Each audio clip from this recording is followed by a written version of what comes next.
Despite a proliferation of management gurus, management consultants, and management schools, it remains murky to many of us what managers actually do and why we need them in the first place.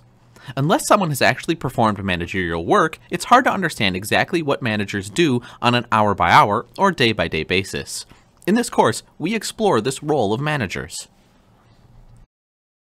A role is a set of expectations for a manager's behavior. The roles of managers can be divided into three conceptual categories: informational, where we manage by information; interpersonal, where we manage through people; and decisional, where we're managing through action. Each role represents activities that managers undertake to ultimately accomplish the functions of planning, organizing, leading, and controlling. Although it's necessary to separate the components of a manager's job to understand the different roles of a manager, the real job of management isn't practiced as a set of independent parts. All of the roles interact in the real world. Informational roles describe the activities used to maintain and develop an information network.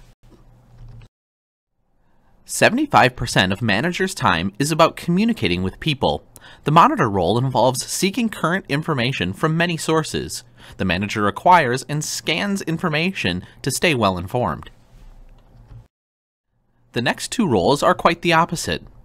The disseminator role is where the manager transmits current information to others, both inside and outside the organization, who can use it. The disseminator role is where managers forward information within the organization, doing things like sending memos and reports, making phone calls, or holding meetings. Likewise, the spokesperson role is where a manager transmits information to outsiders through various forms of communication. Interpersonal roles pertain to the relationships with others and are related to the human skills described earlier. The figurehead role involves ceremonial and symbolic activities for the department or organization. The manager represents the organization in his or her formal managerial capacity as the head of a unit.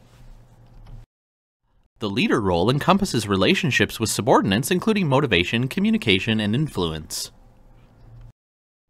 The liaison role pertains to the development of information sources both inside and outside the organization. Finally, decisional roles pertain to those events about which the manager must make a choice or take action. The entrepreneur role involves innovation of change. Managers are consistently thinking about the future and the changes needed to achieve a future goal or vision. The mediator role involves resolving conflicts among subordinates or between the manager's department and others. The resource allocator role pertains to decisions about how to assign people, time, equipment, money, and other resources to attain desired outcomes.